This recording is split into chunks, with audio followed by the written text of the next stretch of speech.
আসসালামু আলাইকুম everyone, welcome back to my channel. কেমন আছেন আপনারা সবাই? আজকে আমি শেয়ার করব ছোট মাছের রেসিপি।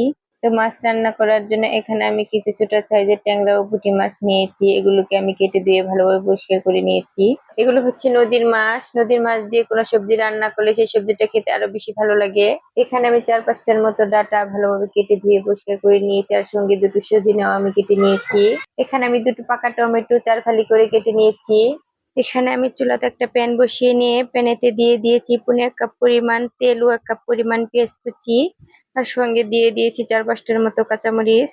এগুলো একটু ভালোভাবে নেড়ে চেড়ে ব্রাউন কালার আসা পর্যন্ত অপেক্ষা করতে হবে। পেঁয়াজগুলো ব্রাউন কালার হয়ে এসেছে, এখন আমি অল্প পরিমাণে পানি এড করে দেবো যাতে করে পেঁয়াজগুলো পুড়ে না যায়। এখন আমি এখানে দিয়ে দিব 1 চা চামচ মরিচের গুঁড়া, আর দিয়ে দিব 1 চা চামচ জিরা গুঁড়া, আর দিয়ে দিব 1 চা চামচ ধনিয়া গুঁড়া, ও দিয়ে দিব 1 চা চামচ হলুদের গুঁড়া, আর দিয়ে দেবো স্বাদ মতো লবণ। দেওয়ার পর ভালোভাবে মশলাগুলোকে মিশিয়ে নেব। মশলাগুলোকে মিশিয়ে নেওয়ার পর ভালোভাবে কষানোর পর এখানে দিয়ে দিব সেই মাছগুলো। মাছগুলো দিয়ে আমি মশলার সাথে ভালোভাবে মিশিয়ে নিব।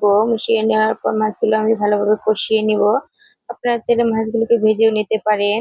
এখন মাছগুলোকে ঢাকনা দিয়ে ঢেকে আমি কিছুক্ষণের জন্য কষাতে দেব। ছোট মাছ বেশিক্ষণ কষানো যাবে না, মাছগুলো বেশি কষালে ভেঙে কাটা বেরিয়ে যেতে পারে, তাই আমি মাছগুলোকে অল্প কষিয়েই উঠিয়ে নিব। মাছগুলো কষানো হয়ে গেছে, আমি এখন এক এক করে সবগুলো মাছ উঠিয়ে নিচ্ছি।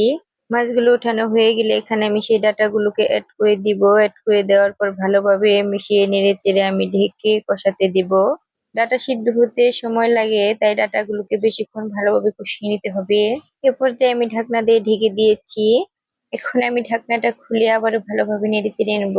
ভালোভাবে নেড়ে চেড়ে নেওয়ার পর আবার ঢাকনা দিয়ে কিছুক্ষণ কষিয়ে নেব। এখন ঢাকনাটা খুলে আগে থেকেই কেটে রাখা সেই টমেটো গুলোকে এখানে অ্যাড করে দিব। দেওয়ার পর ভালোভাবে নেড়েচেড়ে মিশিয়ে নিব। যেহেতু এটা পাকা টমেটো, তাই পরে টমেটো গুলোকে আমি অ্যাড করে দিলাম।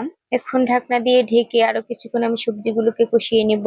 ঢাকনাটা খুলে এখন আমি আবারও ভালোভাবে নেড়েচেড়ে দিচ্ছি। সবজিগুলোকে ভালোভাবে ভাজা ভাজা করে কষিয়ে নিব। আমার সবজিগুলো কষানো হয়ে গিয়েছে, এখন আমি উঠিয়ে রাখা সেই মাছগুলোকে এখানে অ্যাড করে দিব।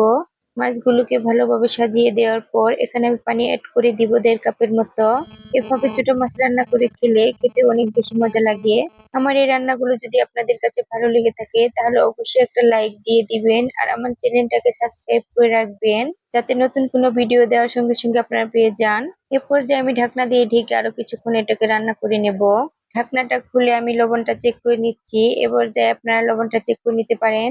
যারা আমার মতো ছোট মাছ খেতে পছন্দ করেন তারা এভাবে ছোট মাছ রান্না করে খেতে পারেন। আমার কাছে তো ছোট মাছ অনেক বেশি মজা লাগে। আপনাদের কাছে কেমন লাগে আমাকে কমেন্টে জানাতে ভুলবেন না কিন্তু। এ পর্যায়ে আমার মাছটা রান্না প্রায় হয়ে এসেছে, এখন আমি নামিয়ে নিচ্ছি। তো ফাইনালি রেডি হয়ে গেল আমাদের এই ট্যাংরা মাছের তরকারিটা। আপনারা অবশ্যই এভাবে বাসায় ট্রাই করবেন।